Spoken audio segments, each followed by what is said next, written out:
Let's look at the crime and mystery outline using the 3-act method.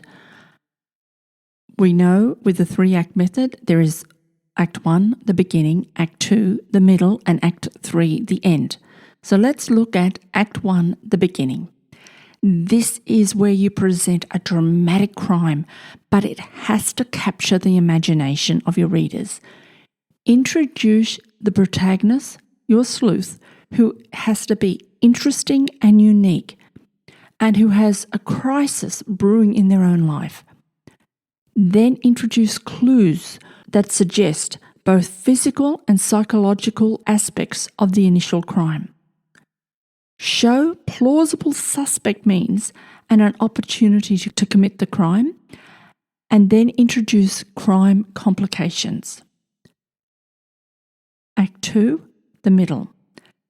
Your initial investigations and interrogations will reveal clues about the crime, and your protagonist will interview each suspect.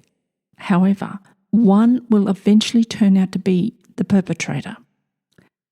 There will be a disappearance or death of one suspect, and you'll raise the stakes. If the mystery or crime isn't solved, then there will be terrible consequences.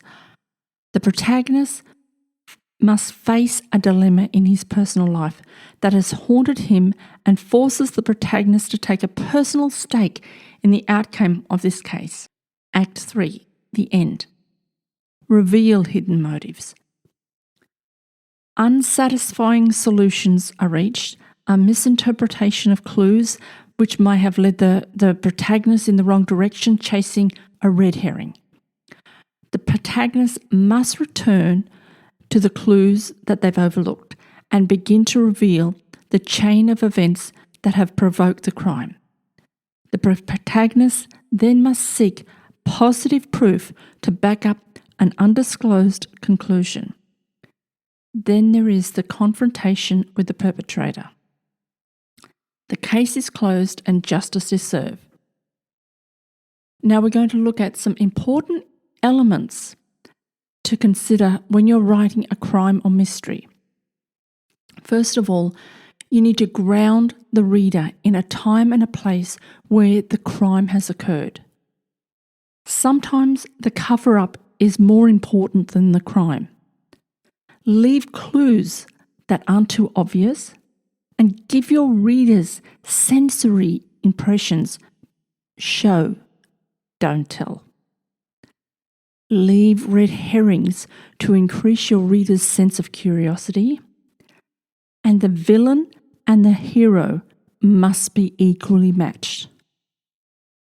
There is a secret that needs to be revealed, and then the climax needs to be a ticking clock, where it has to be resolved just in the nick of time. And explore the perpetrator's capacity for self-deceit. These elements are in every great crime and mystery outline. So look into how you can incorporate these when you're writing your crime and mystery novel.